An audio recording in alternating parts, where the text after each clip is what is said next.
Whenever I read the Bhagavad Gita, especially commentaries upon it, explanations, there are different approaches to it. Some say the central teaching of the Gita is bhakti, devotion. Some say the central teaching of the Gita is action. Sri Krishna relentlessly urges Arjuna into action. Some say it is duty. Another way of looking at the Bhagavad Gita is that it is a manual on spiritual life with teachings about God and avatara and meditation and so on. All of which no doubt are true. But if you actually look at the Bhagavad Gita itself, when Sri Krishna starts teaching Arjuna, the first thing he teaches Arjuna is probably the central message of Vedanta. I'm saying it very carefully, central message of Vedanta. I did not say central message of Gita, because the central message of Gita and the central message of Vedanta are one and the same. The Gita is part of Vedanta. Gita in itself may have a unique approach to it. There may be something special in the Gita over and above the general message of Vedanta. But first of all, we must appreciate the central teaching, the general message of Vedanta, and that is, without any doubt, the teaching on the Atman. That is our subject this morning. You might think, Atman, who or what is that? It's you. It's our real nature, what we are. If you notice what Sri Krishna starts off with in the second chapter, after Arjuna has finished his lamentations and his questions and his doubts, Sri Krishna starts off by teaching Arjuna the doctrine of the Atman, what we really are, not what we think of ourselves, but what we really are. And this is the central teaching of Vedanta, that if we would really know ourselves as we truly are, Atman means the self, the essence, the self of what we truly are. If we know that, who am I or what am I, then all our problems would actually be solved. All the rest, God, the teachings about God, the teachings about the creation of the universe, the teachings about incarnation, avatara, the teachings about bhakti and jnana, love and devotion and knowledge, the teachings about meditation, teachings about action, karma, all of them come afterwards.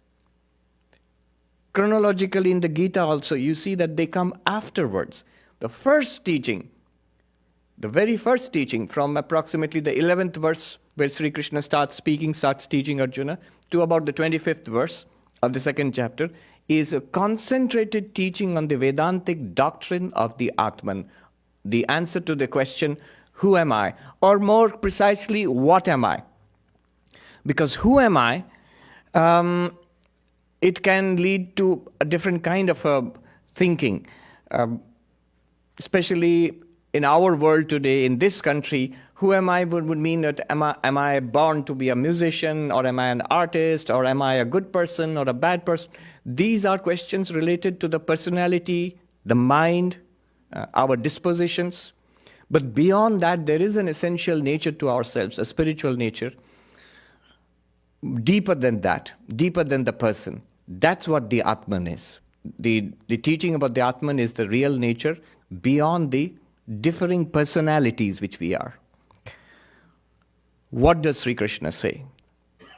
The first thing which he says, and he repeats it again and again, is that the Atman is beyond death. A simple statement, but a very powerful statement. The essential teaching of any kind, not only Vedanta, any kind of spirituality, in any religion, in all the religions, is this conquest of death, transcendence of death. If death of the body is the end of us, there's nothing more left over, then there's no religion actually. That's the end of religion. There can be no point to any kind of religion if there is no existence after death. So this transcendence of death, that is the first teaching about the Atman which Sri Krishna gives.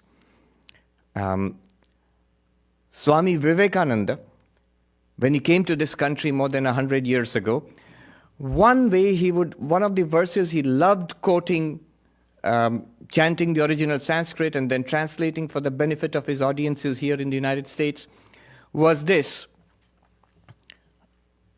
the immortality of the Atman. It goes like this. It's a very famous mantra from the Upanishads.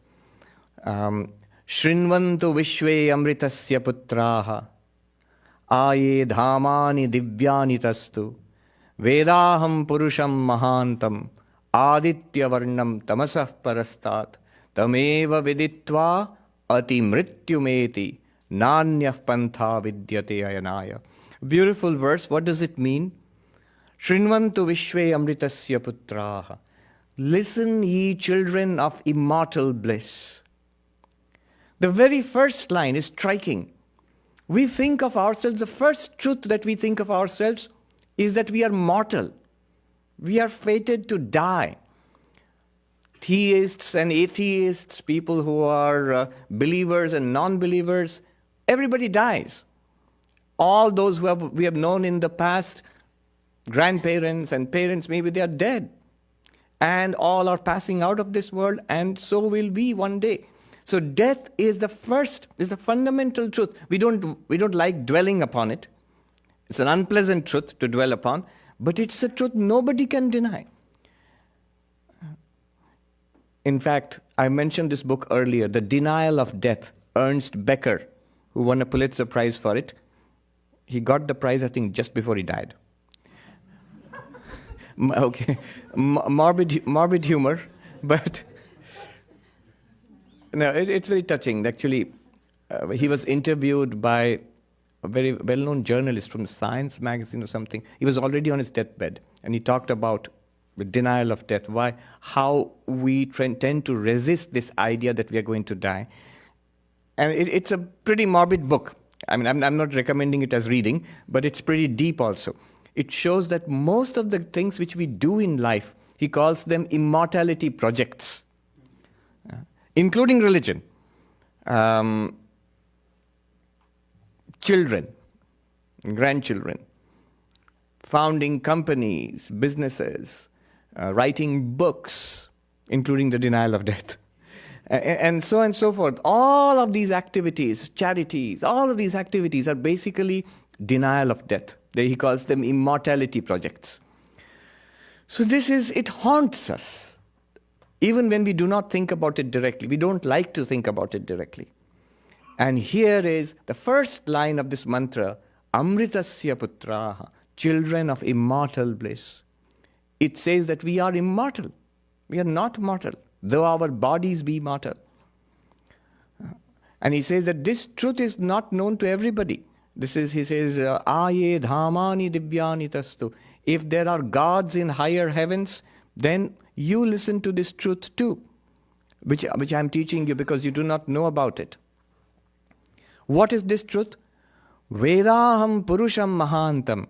I have realized that infinite being. There is a reality, an infinite reality. What is it like? Aditya Varnam, blazing forth with the light like the sun. Not a material light like this light, or the light like the sun also. A light, the light of awareness, of consciousness. Aditya Varnam. Tamasah parastat. Forever beyond darkness. Forever beyond the darkness of death, of disease, of limitation, beyond all darkness, beyond the darkness of human limitation and suffering. Tamasah parastat. I was reading this book, A Mathematician's Apology, Hardy, G.H. Hardy. A friend of mine who's a monk and a mathematician had recommended it strongly. You know, Hardy is the one who collaborated with Ramanujam. Yeah. So in his book, he starts off that one of the great motivations for doing mathematics is, he quotes from a beautiful poem, that now on this level sand between land and between sea and land, what shall I build against the falling of the night? What shall I make against the falling? Falling of the night is death. It's coming. So what shall I build? And it's a very evocative thing. Whatever you're building on sand also is built in sand. It'll go away one day. Tamasah parastat. He says, against the falling of the light, there is something, against the falling of the night, he says, there is something beyond darkness. This thing which he has realized, he says, is beyond darkness, is beyond the falling of the night. There's this famous poem, do not go gentle into the, Dylan Thomas, into the night, rage, rage against the dying of the light. I've forgotten the exact poem. It's what understanding what he's trying to say and what is the response of Vedanta to that. We'll see. In fact, Krishna's teaching about the Atman here is a direct response to that. Tamasah parastat, beyond darkness, there is a reality. And what happens if you realize this reality, if you find this reality? Tameva viditva ati mrityumeti. By realizing that, one transcends death. Any other way? Can we have genetic engineering or something like that to transcend death? Nanyaf pantha vidyate ayanaya. There is no other way. There is no other way. Every way, science or medicine or entertainment, it solves our problems for a while. And one type of problem. But they are replaced by other problems. Or the same problems come back with redoubled force a little later. So, there is something which you realize which is beyond death, and if you realize that, you go beyond death. One might, if you think closely and read between the lines, if there is such a thing, and I realize it, I find it, I see it, I experience it, that is beyond death. If that is beyond death, by experiencing it, how do I go beyond death? Do you see the question? There is something. Which wonderful that it is something extraordinary, call it God or Brahman or whatever, and it is immortal, it does not die, it's beyond suffering and death. How nice. But how does that help me? It says that by realizing that you go beyond death, it can only mean one thing. Do you know what it is? That realizing that means realizing that is I. Aham Brahmasmi. That immortal reality is my reality. Since it is my reality, then I go beyond death. Did you catch that? That immortal reality, beyond death, is in some sense, I must be that. Otherwise, how do I go beyond death by realizing that reality? If I am just the body, there is some ultimate reality which is not subject to death. Fine, it's not subject to death, but I'm going to die. No, in some sense, I must be that ultimate reality. That is what we must realize. I remember meeting many, many years ago, when I was a novice, the ashram where I joined, there was a very devoted elderly gentleman. He has passed away now, so I can just, I can tell his name, Badal Babu. And he used to visit a very great monk, Swami Premeshananda, who was a disciple of Holy Mother. And Swami Premeshananda's letters are now available, letters of Swami Premeshananda. Many of the Bengali songs which we sing in our main monastery, they were written by Swami Premeshananda. He was, even in his lifetime, acknowledged as an enlightened person, Jivan Mukta. Now this Badal Babu, in his younger days, he used to visit Swami Premeshananda regularly. And he was a very religious young man, spiritually inclined. He would visit monks and yogis and spiritual masters, and he would carry those stories back to Swami Premeshananda. And he would say, you know, Swami, I met this other Swami or this other yogi, and he has done such meditation, or he has realized that, or had that vision, this realization, and so on. Wonderful, inspiring stories. One day, Swami Premeshananda said, with a great deal of pathos, feeling, to Badal Babu, who was narrating one more such story of spiritual realization by somebody. He said, my dear boy, if the whole world were to turn into Ramakrishna, everybody is Sri Ramakrishna, an incarnation of God, ultimately what good is it to you or me? Whole world, they all become spiritual giants, but we remain the same. Ultimately, say at the point of death, after knowing all these wonderful people, and let it all be true, let them all have attained such spiritual heights, but you have not attained anything, I have not attained anything, then what good is it to me or you? In Bengali, he said, those who understand Bengali, you'll catch the flavor of it. He said, Ore Badla, যদি সারা জগৎটাই রামকৃষ্ণ হয়ে যায় তাতে তোরই বাকি আমারই বাকি. If everybody is transformed not into a yogi, into Sri Ramakrishna, into an avatar, so what? For me, it's great for them, but for what about us? We must realize this as I am that reality. And this is what Sri Krishna first tells. The first thing he tells Arjuna is, there is a reality, your reality, which is beyond death. He starts off by saying that there never was a time when you were not there, or I was not there, or these assembled kings and warriors were not there. Remember, it is the Kurukshetra, the battlefield. And there will never be a time when you will not be there, when you will not exist. There will never be a time when I will not exist. There will never be a time when these assembled kings and warriors will not exist. This is the opposite of our intuitive feeling about ourselves. What is our feeling about ourselves? That there was a time when I was not there. Clearly, before I was born, before this body was born, I was not there. This world was there, but I was not there in this world. And clearly there will come a time, I feel very strongly, and I will not be there. The world will go on, but I will not be there. We will not be there. We feel that. And here Krishna says straight away, just the opposite. There never was a time when you were not there. You were there. And there will never be a time when you will not be there. You will be there. He uses multiple negatives. Yeah. Even there never was a time when you were not there. There never will be a time when you will not be there. Which means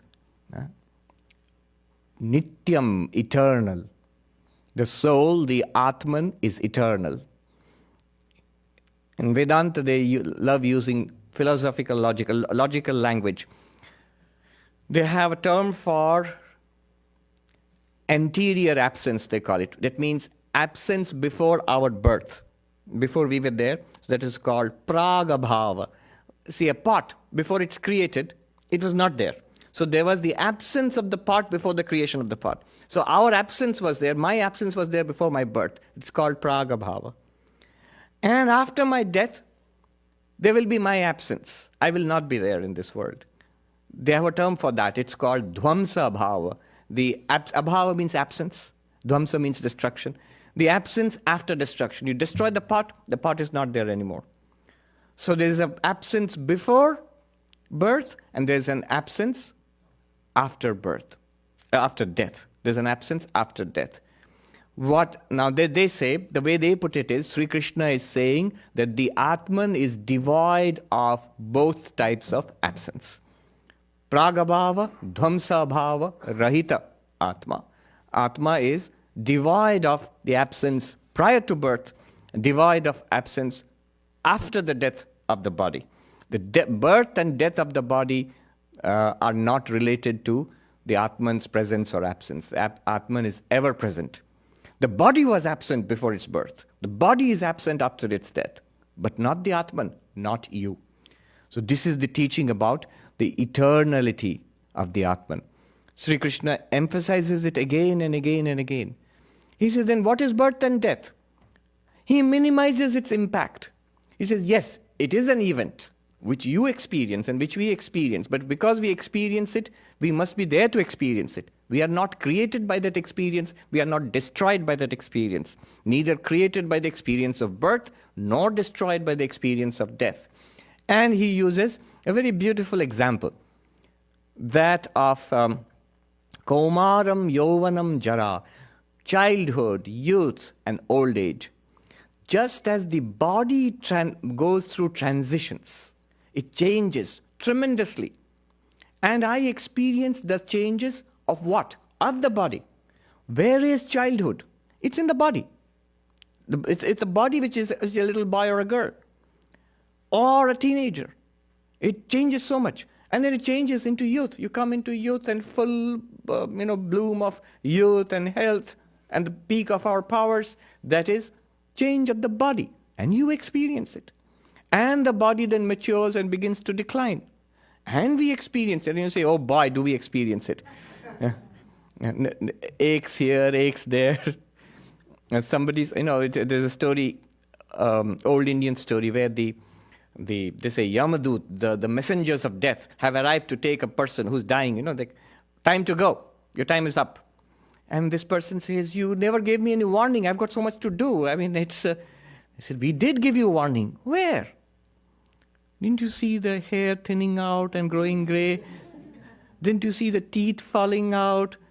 Didn't you see the eyesight dimming? These are all messages from Yamaraja, from the king of death, that your time is up. First warning, second warning, third warning.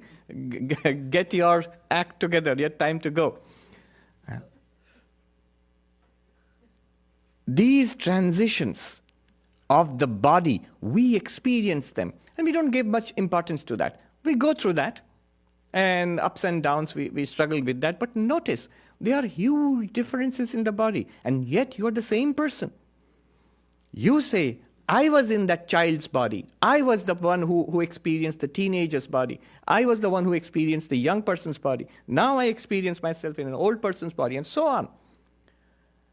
In the same way, just as you experience them and you take it as normal and nothing extraordinary, Krishna says, the wise one is not disturbed by the birth or the death of the body.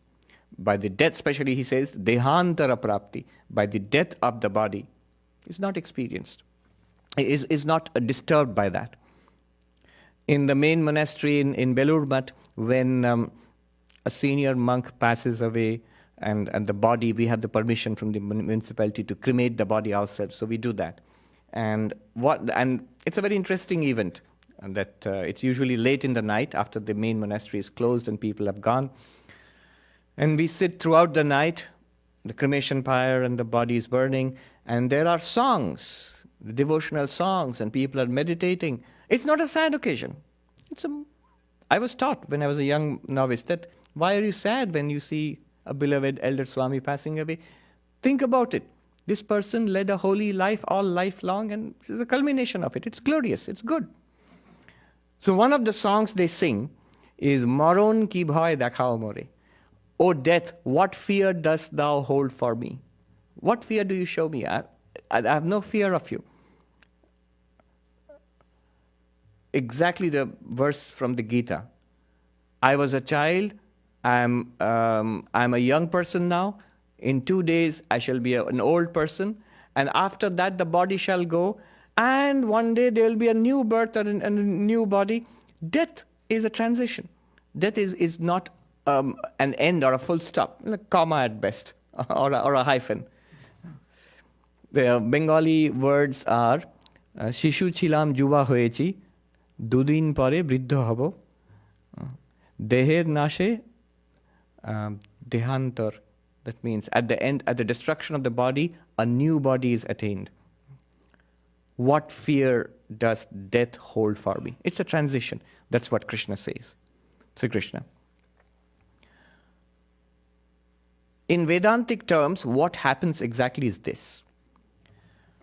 Vedanta, when you analyze ourselves, we have a physical body here, what is called the gross body, sthula sharira.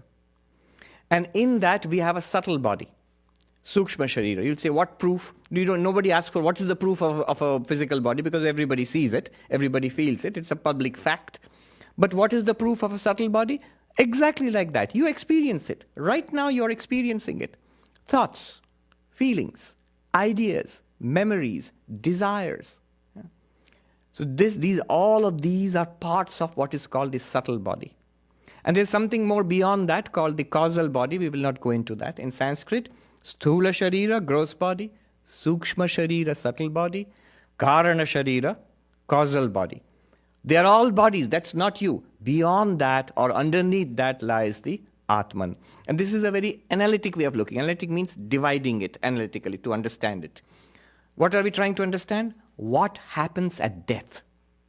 At death, it is the physical body, the gross body, which falls apart, which dies. Literally, we see it. You burn it or bury it or whatever. But Vedanta holds, in fact, I will say any religious philosophy holds, any religion in the world will say that this subtle body is the one which continues. And science cannot deny it on two counts. Why? First of all, where is the proof that the subtle body is gone? Right now, when I talk to you and you listen to me and you talk with me, I'm actually interacting not just with the physical body, I'm interacting with the person in that body. That's the feeling we get. We are not just interacting with bodies, we are interacting with a person embodied. Now, when the body dies, how do you know that the person is dead? Where is the proof? There's no response, obviously, because the body is dead. If the counter is shut, then how can you talk with the official who is behind the counter? You can't see that person. That person can't talk with you. The counter is shut. The windows have been pulled down. The body is dead. How? It would not be possible, even if that person was still there, it would not be possible for that person to communicate with you. Where is the proof that that person is gone? There's no clear indication that the person is gone. The second reason why science cannot object to this is science has not yet given us the link between the subtle body and the physical body.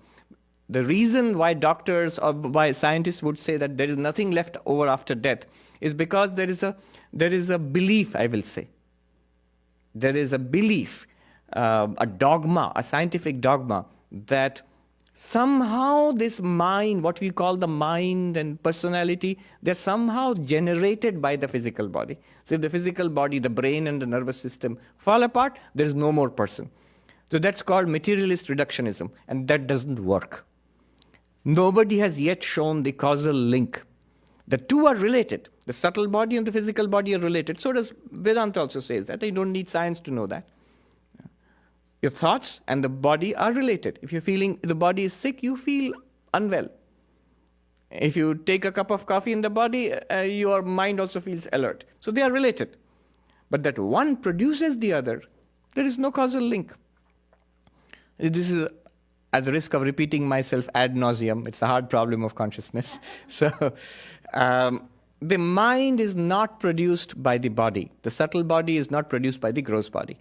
After death, the physical body falls apart. The sukshma sharira, the subtle body, and the causal body, they are the ones who, what we call, transmigrate. That means go from one body to another. That, by the way, is not good news. According to Hinduism, Buddhism, Jainism, Sikhism, all the Indian religions, that's actually the bad news. Because you tend to repeat this cycle again and again and again. That's the whole problem, that we are trapped in a limited existence, continuously subject to suffering. The good news is that we don't end with the physical body. But the bad news is we repeat the whole cycle over again. That's the belief system. So this is the idea. In fact, sometimes people ask me, just yesterday, I think, in the University of Michigan, we had a symposium yesterday. And after the talk, a young man asked me, Swami, you said that the Atman is pure consciousness without any attributes, without any characteristics. I am pure consciousness without any characteristics. And the body has characteristics. Body has qualities and differences. At death, the body dies. Atman still exists. And we are reborn. But then you also say that we inherit characteristics from the past birth. You know, a very good person tends to be a good person. So the qualities from past lives are transmitted across. Now, do you see the problem there? If the body which has different characteristics is dead, and the Atman has no characteristics, so the characteristics of the past birth, how are they transmitted in the new birth? What comes to the new birth? It's the subtle body. The characteristics, the qualities which differentiate one person from another, they are in the subtle body, in the mind. And you actually check that's so. We experience those things as in the mind, the tendencies, dispositions in the mind. Those are transmitted from birth to birth. Now, going forward. So this is the first thing which Sri Krishna points out, the most important thing. You are the real you, the Atman is not subject to death. He puts it in another way, a little later on. It is not subject to destruction. Remember, the context is the battlefield, death and destruction. So the Atman is not subject to destruction. Avinashi, indestructible. He says that the sword cannot cut, fire cannot burn, the air cannot dry up or desiccate, the water cannot drown, and so on. That means the 5 elements. Sword is made of earth. The weapons cannot cut it. So the Atman cannot be destroyed by material nature. It is indestructible. What happens at death? Sri Krishna gives another beautiful example, which has become very famous. Just vasamsi jirnani yatha vihaya. As we give up an old suit of clothes, we throw it away, and then we put on a new suit of clothes. Just like that, a worn-out body is discarded, and a new body. By body, now you must be more careful. What body do we mean? Not all bodies are discarded. Only the most outward, the physical body, the gross body. Sthula sharira, gross body, physical body. That dies. It's discarded. When it wears out, when it no longer serves my purpose, I move on. That is discarded. But the other body is still remaining. The subtle body still remains. The causal body, Sukshma Sharira, Karana Sharira still remains. The Atman is still limited by these bodies. And as we go on to other bodies. Now, moving on to a deeper point, which Sri Krishna next raises. This example I've given earlier, it's worth repeating here. This question of an intrinsic property and an accidental property. An intrinsic property is something that belongs to the entity. Like fire has the power of burning. The classic example is fire and the power of burning. Milk is white. So those qualities, they go with that entity. So the power of burning goes with fire. And an accidental property is something that is gained and lost. So they give the example of a pot which is painted white. It can be repainted red or green. So the color of the pot is not central. It is not intrinsic to the pot. It can change. The pot remaining the same, different colors can come and go. So incidental properties or accidental properties and intrinsic properties. Intrinsic properties last as long as the entity is there. Accidental properties are gained and lost. Now, the example which I have given is heat. So a potato is being boiled. The potato is hot potato. But the heat does not belong to the potato. It is borrowed from the boiling water. And the water itself is not hot by nature. It borrows its heat from the hot pan underneath. And the pan is also not hot by nature, intrinsically so. It is borrowing heat from the fire under it. And the fire is intrinsically hot. Yes, it is. It is intrinsically hot. It is hot in itself. As long as the fire lasts, it's hot. But the pan, which is hot, was cold earlier, and eventually when the fire goes out, will be cold. The water in the pan was cold earlier, and once the heat it loses its heat, it will become cold again. The potato too also will become cold at one time, but not the fire. Note then, the heat which was borrowed is lost. It's gained and lost. But the heat which is intrinsic is neither gained nor lost. It's not that the fire was cold at one time, then became hot, and then it will become cold again. Never. That's ridiculous. As long as the fire is burning, it's hot. What do I intend to prove by this? Intrinsic properties are not lost, are not gained or lost. They are always there. And extrinsic property or accidental properties are gained and lost. If a property is gained or lost, then we know that it is accidental or incidental. If a property is not lost, then we know that it is permanent, intrinsic. It belongs to that entity intrinsically. Now, let me ask you this question. if you treat existence like that. Philosophically speaking, I don't know how many of us here are trained philosophically. Immediately there would be an objection because existence is not a property. But anyhow, supposing you were to look at the question of existence. If an entity has existence as an accidental characteristic, what will happen to that entity? It will be destroyed. It will be born and destroyed. It will gain existence and lose existence. Gaining existence is a fancy way of saying it is born or produced or created. Losing existence is another way of saying that it will be destroyed or it will die. And if anything is there which has existence as its intrinsic nature, what will happen to it? It will be permanent. There will never be a time when it gains existence. It always is. There will never be a time when it loses existence. It always is. It will be permanent or eternal.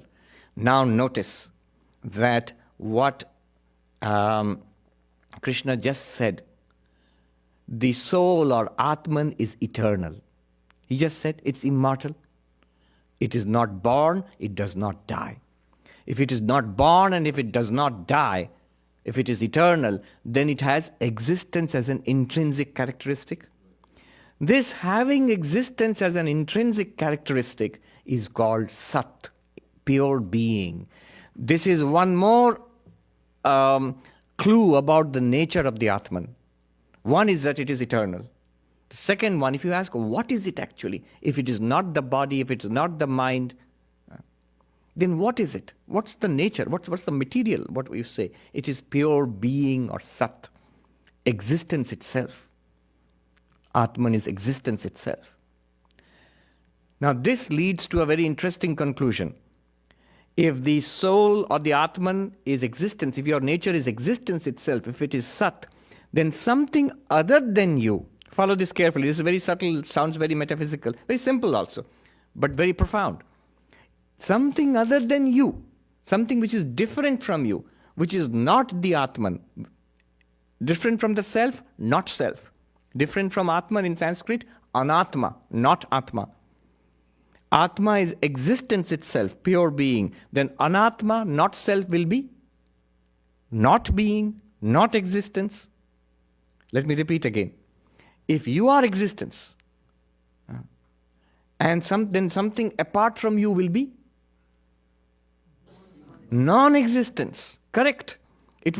You are existence itself. How did we come to that? Because you never go out of existence. You never come into existence, never go out of existence. That's what Sri Krishna is saying. If that is true, in that case, you are existence itself. Something other than you, something other than the self, will be of the nature of non-existence. And this is what Krishna says in the 16th verse, maybe one of the most profound verses of the entire Bhagavad Gita. He says, Na sato vidyate bhavo, na bhavo vidyate satah. That which is the Atman, it is pure being. It never goes out of existence. It's always there. And that which is not the Atman, which is not you, it's not being itself. It never exists also. Never comes into existence. You, the Atman, you never go out of existence, and that which is not you, something other than the real you, never comes into existence. Now that's an incredible statement. You know what it means? Atma satyam jagat mithya. You, the self, the pure being, you are the reality, your real nature, not the person. And everything apart from you, whatever you think is not me, is actually an appearance. It is not real. If it does not come into existence, and yet we experience it, how is it possible? Something does not come into existence and yet we experience it. We are experiencing it as another, it borrows existence from you. Just like the potato or the boiling water or the pan has borrowed heat from the fire underneath, similarly, this world of names and forms, it borrows existence from the Atman or Brahman, from pure being, and thus appears to have an existence. It appears to have an existence. This appearing to have an existence apart from you, We don't feel that these things. We don't feel that these things have independent. These things are borrowing existence from us. We don't feel that. We feel I exist, this body, and the chair I'm sitting on, that also exists, and we exist separately. This is illusion. This is not real. What is real is I am awareness. I am pure being. And whatever I experience in awareness, whatever I see to be an object of awareness, is nothing really apart from me, the pure being. It appears in me. I experience it as if it's another.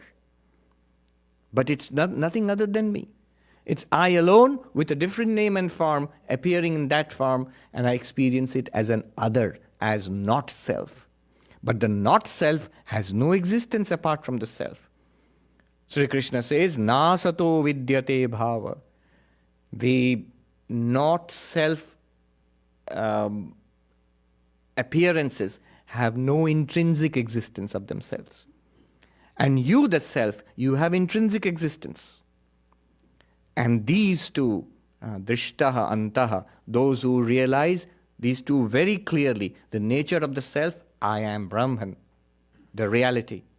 And the nature of the not self, this is an appearance. It's nothing apart from my own internal nature, my real nature. They have realized the truth. Tattvadarshi. They have realized the truth. Now we have come to two important conclusions. The first one we started off with, Atma Nitya, eternal, Avinashi, indestructible. You are eternal and indestructible. Anatma, the not self, non-eternal, destructible, subject to birth and death. Second, not only are you eternal and indestructible, you are the only reality that there is. Atma Satyam. And not self, what we see as other, Mithya, an appearance. An appearance of what? The snake is an appearance of what? The rope. There must be something for it to appear. It can't be nothing. It is an appearance of nothing other than that Atman, that Purusham Mahantam, which Swami Vivekananda speaks of, that infinite being. It appears as the not self and experiences itself in that way. This is the second great thing. Atma Satya, Jagat Mithya. Or in Vedantic terms, Brahma Satyam Jagat Mithya. Jagat Mithya means nothing other than, you can equally say everything in the Jagat is Brahman. Jagat Mithya and everything is Brahman is exactly the same thing. Swami Virajanandaji used to say, the entire world, including this body and mind, are presented to me. To me means the awareness at the same time. So either I am all of it or none of it. Both of these will release you, will give you moksha, freedom right now. Both of these attitudes. I am none of it. They are movies in my awareness, in I, the awareness. Or I am all of it. What is bondage, what is samsara, is I am only this one. And you and everything else are separate from me. I am a tiny creature in a vast and indifferent world, different from me. I play my part and I'm gone. Though I may rage against the dying of the light is going to die. It's only because I'm looking at the surface of the light. In the heart of reality, I am the source of the light. I am the light. I can never die. This is the second great conclusion. Atma Satyam Jagat Mithya. Moving on further. Krishna says in the next verse, 17th verse, Avinashi todad vidhi yena sarvamidam tatam. A very beautiful conclusion. This indestructible absolute reality, Sat, the Atman, is all pervasive. It follows immediately. Then what are all these things? They are none other than you. Atman is all pervading. Our intuitive feeling about ourselves is, I am here. I am not all pervading. I am not there. I am not here anywhere else. How can I be all pervading? I am just here. Sri Krishna says, the Atman is all pervading. Everything that you experience and do not experience, everything is pervaded by you. It sounds counterintuitive completely. But a simple example will show what is meant. Imagine your dreams. Now, don't go into a dream state. Imagine some vivid dream that you had. When you look back upon the dream from the waking state, what do you realize? That in the dream, that entire place, the roads and the trees and the sky and the lakes and rivers, I was all of that. Do you see what I mean by that? I was all of that means all of those things, they were all imagined in my mind. All of those things were the dreamer's mind. All the people, not just I was there in my own dream. But other than me, there were so many other people and plants and animals, and all of those were nothing other than me. It was the dreamer's mind alone which became all of that. Can I say then, all the people, all the events, the time, the very time and space of the dream world were pervaded by me, the dreamer? Can I say that? Can we all say that? What is true? Now take one step into Advaita, into Vedanta. What is true of the dream world and the dreamer's mind? One is the dream world and the dreamer's mind. And remember, we have agreed that the dreamer's mind pervades the dream world. The same thing is true of consciousness and its objects. All that we have in life is consciousness and its objects. True or not? Whatever you have in life. There's nothing other than that. That's your life. Consciousness and its objects. What is true of the dreamer's mind and the world of the dreams is exactly true of consciousness and the objects of consciousness. Avinashi tu tad viddhi yena sarvamidam tatam. Know that indestructible, that to be indestructible, by which everything here is pervaded. Here means which is an object to your senses. What you see, hear, smell, taste, touch, not only to senses, object to the mind. What you remember, imagine, think, desire, love, hate, all of that is pervaded by you, the awareness. It is given existence, temporary existence, by you, the awareness, by you, the pure being, by you, which is Chit and Sat, awareness and consciousness. It's very simple, really. First, when we do not think about it, we just behave like bodies and minds. I have thoughts and feelings and desires, and here I am, this body. As we go into Vedanta, our first awakening is, oh, I am awareness. I am consciousness, in which I experience body and mind and the world. Are you with me so far? Can we think about ourselves as I am awareness and in which I am experiencing body, mind and world? So that's the first thing. Then we notice that the body changes, the world changes, the body changes, our perceptions change, thoughts change, ideas change, feelings change, knowledge changes. But the awareness in itself does not change. Awareness is like a steady light. Unchanging awareness. Are you with me there also? Do you at least get the trend of thought? Awareness does not change. All changes are noted in awareness, recognized in awareness, lit up by awareness. Now this unchanging awareness is what Krishna calls the indestructible Atman. If it is unchanging awareness, if it is indestructible, not subject to birth and death, then existence is an intrinsic characteristic of this awareness.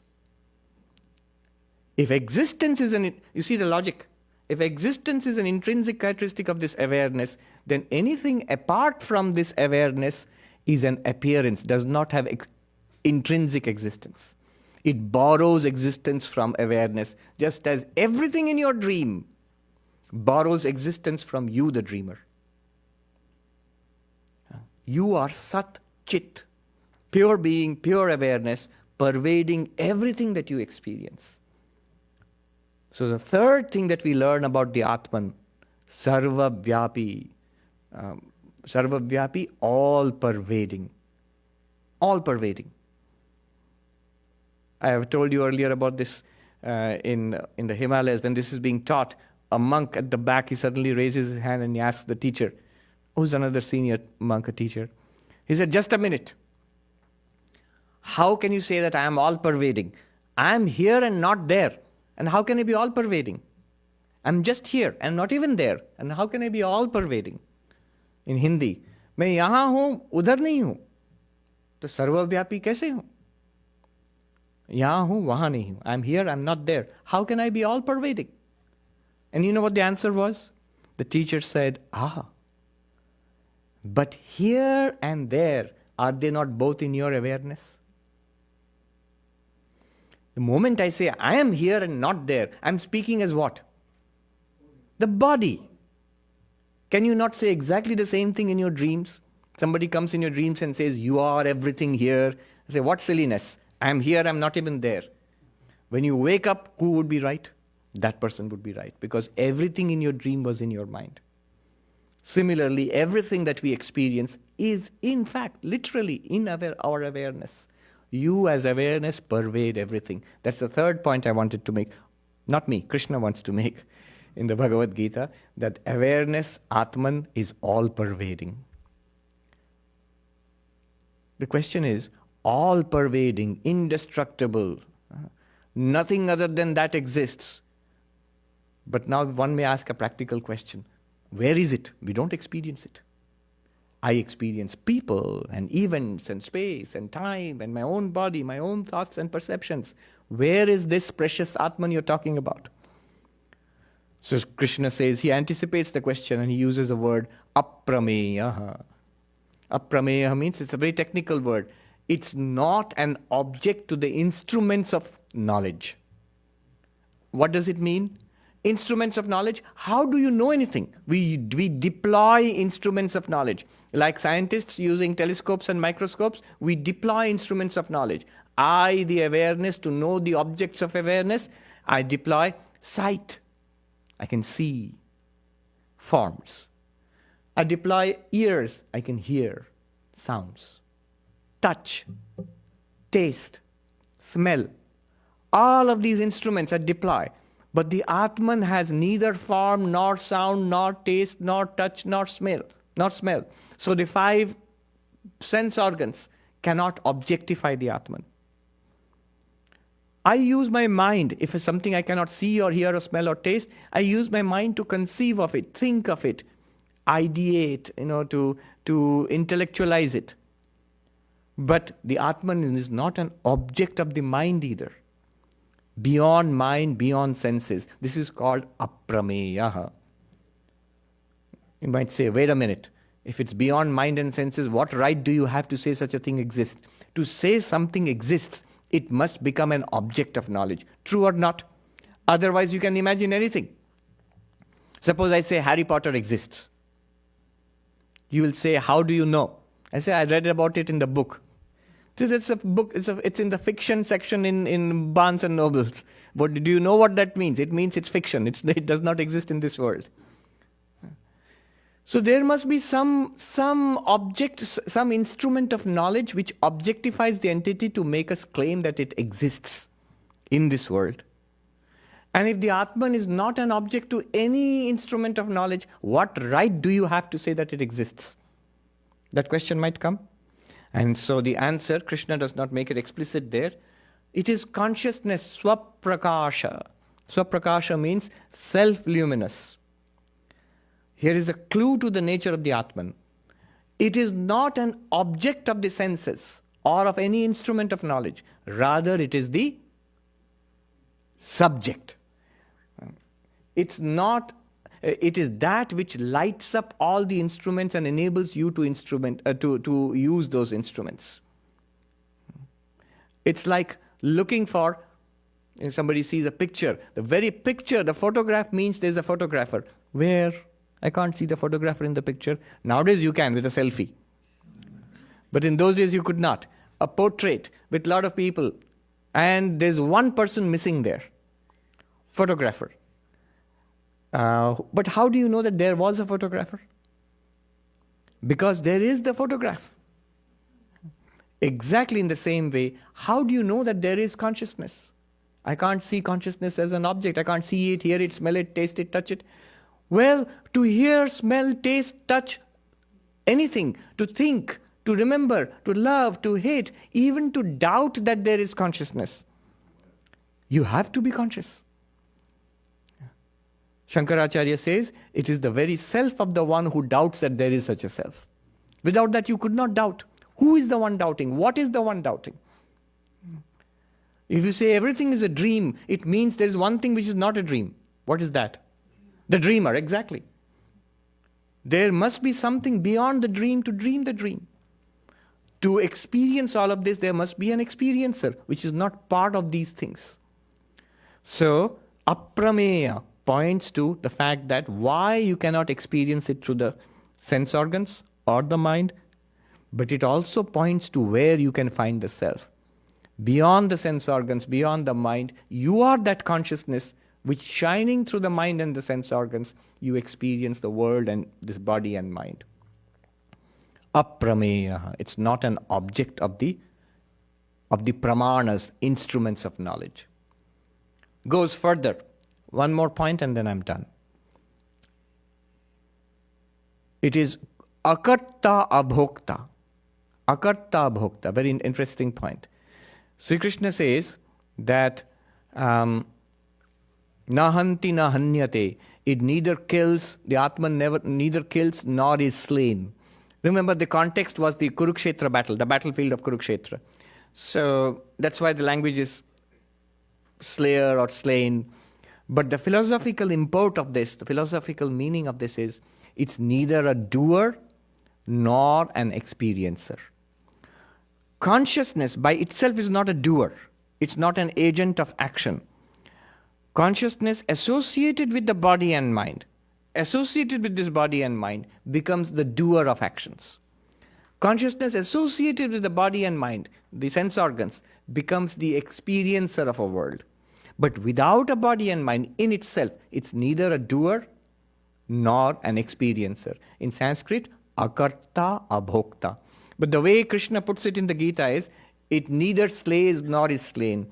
And Emerson, his famous poem, Brahma, Ralph Waldo Emerson, he wrote a poem called Brahma. If you Google it, you'll find it. It's a very well-known poem. And it's a direct translation of, I think, the 19th verse of the Bhagavad Gita. If the red slayer thinks he slays, or the slain think he is slain, neither know the subtle ways. I come, I keep, I pass, and I return. I keep means I am here. I pass means I die. And return means I again come back. That is the subtle body, of course. But beyond that is the Atman. He says if this red slayer, why red slayer? Because it's a warrior. He's referring to Gita, Bhagavad Gita. So nowadays there's these, what do they call, cliff notes or something, study notes. So there's a study note to Brahma which says here Emerson is referring to the Vedantic text Gita. And so he had a wonderful collection of Hindu philosophical texts. 45 books in those days. Red slayer thinks he slays, or if the slain think he is slain, neither know the subtle ways. So you're not the doer of deeds, nor the experiencer of the results as Atman. But as limited by body and mind, with the subtle body, you become the doer of deeds and the experience of Atman, of the results. The deeper meaning is this. A fundamental idea in all Indic religious systems is karma. Action and its results. Cause and effect. Consequences. Causes have consequences. Actions have consequences. Cause and effect. Do good, the result will be pleasant. Do you be consciously naughty, the result will be unpleasant. So this is basically oversimplified version of the law of karma. Now, as Swami Vivekananda put it, good, good, bad, bad, and none escape the law. But whosoever wears a form, remember here, consciousness limited by body-mind, whosoever wears a form, wears the chain too. What is the chain? Law of karma. Whatever we have set in motion in births past will have their consequences in this birth. Whatever we set in motion now will have consequences further on. What does Vedanta offer in this chain of karma? Because Vivekananda says none escape the law. He says, but far beyond name and form is Atman ever free. Know thou art that, sannyasi bold. Say Om Tat Sat Om. This Atman, this pure consciousness, which Krishna is talking about, is ever free, and that is what you are. When we realize ourselves as that, we realize ourselves as the non-doer. One verse in the Bhagavad Gita which Krishna repeats 3 times, the same idea, that we are actually the non-doer, we are the non-doing pure consciousness. Not that he's asking you not to do anything. Imagine, the Gita is very interesting. He says you are the non-acting pure consciousness. And then he urges Arjuna into action. Knowing yourself to be that non-doing pure consciousness, with body and mind, engage in action. With a purified mind and body, engage in action, which is for the welfare of the world, which is the worship of the Lord. So, akarta abhokta, non-doing. When you realize yourself as that, far beyond name and form is Atman ever free. 3 times Sri Krishna repeats this. 13th chapter he says, Prakrityeva karmani kriyamanani sarvasha yapashyati tathatmanam akattaram sapashyati. Prakriti alone does everything. Prakriti means nature. Alone does everything in this world, including this body, including this mind, including all the actions done by body and mind. One who realizes that, then realizes that I am the non-doing pure consciousness. Akarta. Akarta means not agent. You realize that is the true nature of ourselves. But don't get confused. He's not telling you to sit quietly. Oh, I have realized that I am the non-doer, so I will not do anything. With body and mind, Krishna points out again and again, with body and mind, you cannot but act. Action will continue. You cannot stop acting with the body and mind. Body and mind will keep doing. You are the witness consciousness. Keep acting with body and mind. Do what is to be done. Then you are free of the bondage of karma. A devotee, one who is on the path of bhakti, instead of taking this path, this is the path of Sankhya or Jnana. Devotee on the path of bhakti will say, I devote all my actions to the Lord.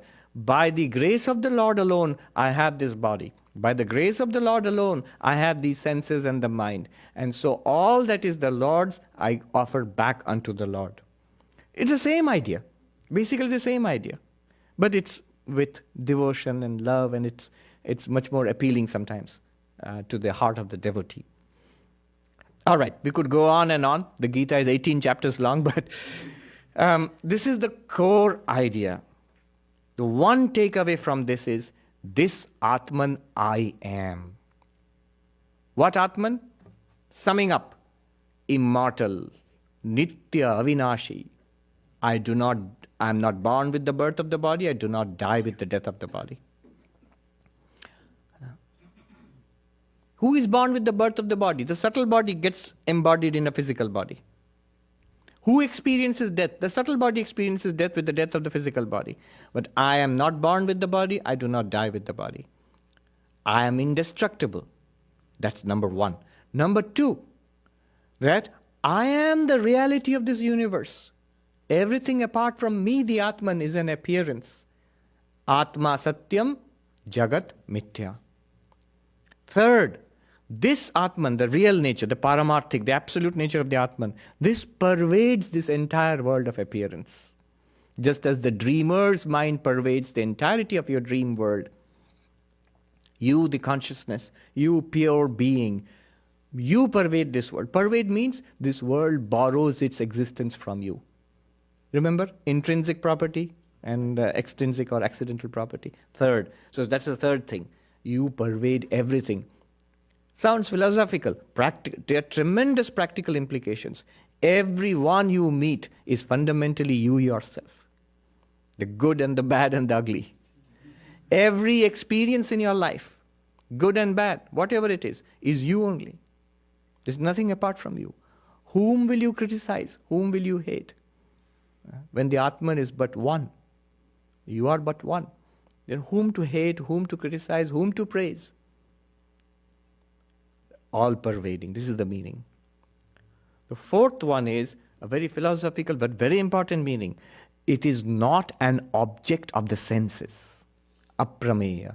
Not an object of the mind. It's not a thing. The Atman is not a thing out there. Follow this carefully. It's not even a thing in here. In here and out there, both of them are appearing in you, the Atman. Atman is not an object. Don't try to objectify it. You are it. And by your light, everything is lit up. You shining, all else shines after you. Tameva bhantam anubhati sarvam. That shining, everything else shines. Tasya bhasa sarvamidam vibhati. By its light, by your light, everything here is lit up.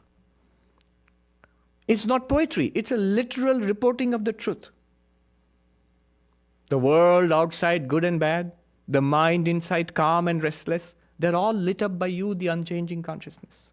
What else are you other than that? And finally, you are akarta bhokta. The real you. You are not the doer, nor the experiencer of the results of actions. You are forever free of karma. Karma is regarded as the bondage which traps us in samsara. But you are forever. You already are free of karma. You have to recognize that. You have to own it up. You have to say, I am that one which is forever free of karma. Whatever happens on the screen, whatever the plot of the movie, the screen is free of the plot. Tragedy or comedy, the screen is free of it. Not only free of it, it's the screen which enables the tragedy or the comedy to happen. Right? You are the Atman, free of samsara, but because of you, samsara is happening. Look at the wonderful nature of this thing. All right. So these are the 5 things about the Atman which we should think about. Take it seriously. This is the essence of the teaching of Vedanta, and I would say in a general sense of all spirituality in the world. It's the saving knowledge. I pray to Sri Ramakrishna, the Holy Mother, Swami Vivekananda. May this Atma Jnana, this knowledge of the Atman, the realization of the Atman, it's realization, not just knowing about it, may dawn upon us in this very life. Swami Vivekananda, he said the essence of religion, each soul is potentially divine. Each soul is potentially divine means we are that Atman already. But why potential? He says because we have not manifested it or realized it yet. The goal of life is to realize this divinity within and to manifest it in our daily lives. Manifest it means live it. Not just listen to a nice lecture, not just feel, oh, I'm cool, I'm the Atman. And then lose your temper at every little irritation, be upset because things do not go the way this particular little creature wants it to go. No. Manifesting it means literally becoming a saint in your day-to-day life. Don't try to be a saint. Try to know yourself as the Atman. You will see, lo and behold, you have become a saint. You might not be a card-carrying saint with saint so-and-so, but that's what your life, you'll be transformed. Our lives will be transformed.